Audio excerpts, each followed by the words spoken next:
الحمد لله الحمد لله وسلام على عباده الذين اصطفى رب أعوذ بك من همزات الشياطين وأعوذ بك ربي أن يحضرون পরম করুণাময় অসীম দয়ালু আল্লাহর নামে। হে নবী, তুমি এদের মূসার ঘটনা শোনাও। যখন মূসা তার খাদেমকে বলল, যতক্ষণ পর্যন্ত আমি দুটো সাগরের মিলন স্থলে না পৌঁছব ততক্ষণ পর্যন্ত আমি আমার পরিকল্পনা থেকে ফিরে আসব না, কিংবা প্রয়োজনে আরও দীর্ঘ সময় পর্যন্ত আমরা পথ চলা অব্যাহত রাখব। যতক্ষণ তারা উভয়ে সেই প্রত্যাশিত দুটো সাগরের সঙ্গম স্থলে এসে পৌঁছল তখন তারা উভয়ে তাদের খাবারের জন্য রাখা মাছটির কথা ভুলে গেল। অতঃপর মাছটি সুড়ঙ্গের পথ করে সাগরে চলে গেল। যখন তারা দুইজন আরও কিছু দূর এগিয়ে গেল তখন সে তার খাদেমকে বলল, এবার আমাদের নাস্তা নিয়ে এসো। আমরা এই সফরে সত্যি ক্লান্ত হয়ে পড়েছি। সেই খাদেম বলল, আপনি কি দেখেননি আমরা যখন পাহাড় খণ্ডের পাশে বিশ্রাম করছিলাম তখন মাছের কথা আমি ভুলেই গিয়েছিলাম। আসলে শয়তানি আমাকে ভুলিয়ে দিয়েছে যে আমি তার কথাটা স্মরণ রাখব। আর সেই মাছটিও কি আশ্চর্যজনক পদ্ধতিতে নিজের পথ করে সাগরের দিকে নেমে গেল। মূসা বলল, আরে এই তো হচ্ছে সেই জায়গা যার আমরা সন্ধান করছিলাম। অতঃপর তারা নিজেদের পথের চিহ্ন ধরে ফিরে চলল। এরপর তারা সেখানে আমার বান্দাদের মাঝ থেকে একজন পুণ্যবান বান্দাকে পেল, যাকে আমি আমার অনুগ্রহ দান করেছি। উপরন্তু তাকে আমি আমার কাছ থেকে বিশেষ জ্ঞান ও শিক্ষা দিয়েছিলাম। মূসা তাকে বলল, আমি কি তোমার অনুসরণ করতে পারি যাতে করে আল্লাহ তাআলার কাছ থেকে যে জ্ঞান তোমাকে শিক্ষা দেওয়া হয়েছে তার কিছু অংশ তুমি আমাকে শিখাতে পারো? সে বলল, হ্যাঁ পারো, তবে আমার সাথে থেকে তুমি কখনো ধৈর্য ধারণ করতে পারবে না। অবশ্যই যে বিষয়টি তুমি জ্ঞান দিয়ে আয়ত্ত করতে পারোনি তার উপর ধৈর্য ধারণ করবেই বা কি করে? মূসা বলল, আল্লাহ তাআলা যদি চান তাহলে তুমি আমাকে ধৈর্যশীল হিসাবেই পাবে। আমি তোমার কোনো আদেশেরই বরখিলাপ করব না। সে বলল, আচ্ছা, যদি তুমি আমাকে অনুসরণ করোই তাহলে কোনো বিষয় নিয়ে আমাকে প্রশ্ন করবে না, জিজ্ঞেস করবে না, যতক্ষণ না সেই কথা আমি তোমাকে বলে দেব। অতঃপর তারা দুইজন পথ চলতে শুরু করল। নদীর পাড়ে এসে উভয় একটি নৌকায় আরোহণ করল। নৌকায় উঠেই সে তাতে ছিদ্র করে দিল। মূসা বলল, তুমি কি এই জন্য তাতে ছিদ্র করে দিলে যেন এর আরোহীদের তুমি ডুবিয়ে দিতে পারো? তুমি তো সত্যি এক গুরুতর অন্যায় কাজ করেছ। মূসার কথা শুনে সে বলল, আমি কি তোমাকে কথা বলিনি যে আমার সাথে থেকে তুমি কখনো ধৈর্য ধারণ করতে পারবে না?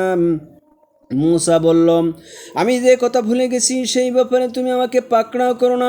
এই ব্যাপারে আমার উপর বেশি কঠোরতা আরোপ করো না। আবার তারা উভয়ে পথ চলতে শুরু করল। কিছু দূর গিয়ে তারা উভয়ে এক কিশোর বালককে পেল। সাথে সাথে সে তাকে হত্যা করে ফেলল।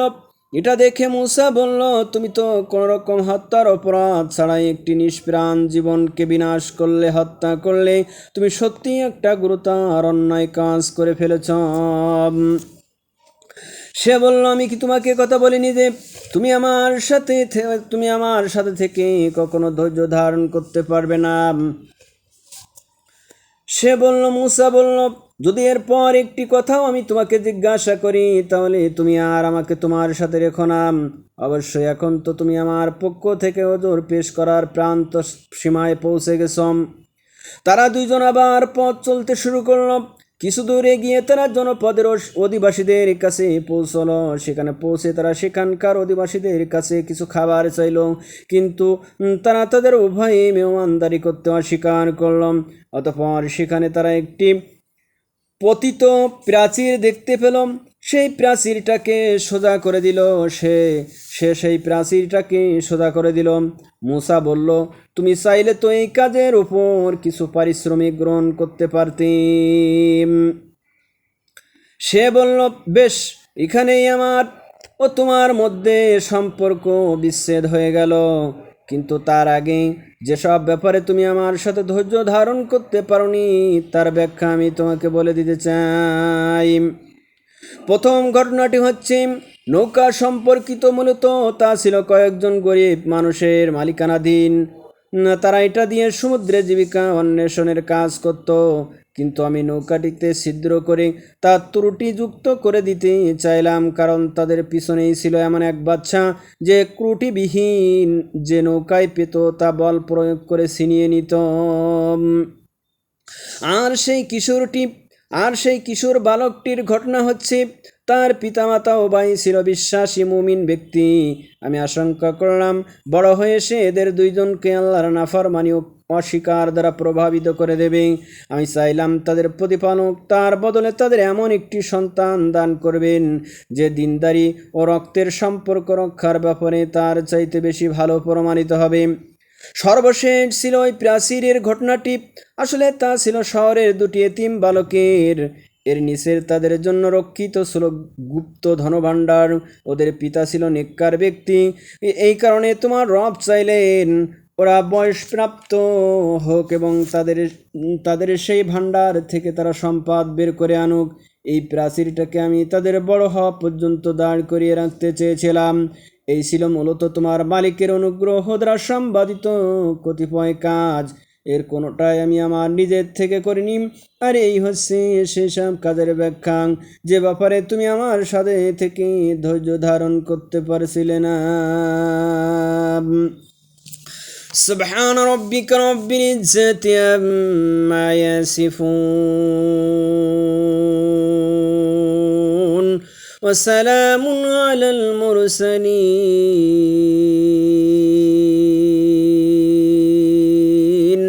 والحمد لله رب العالمين।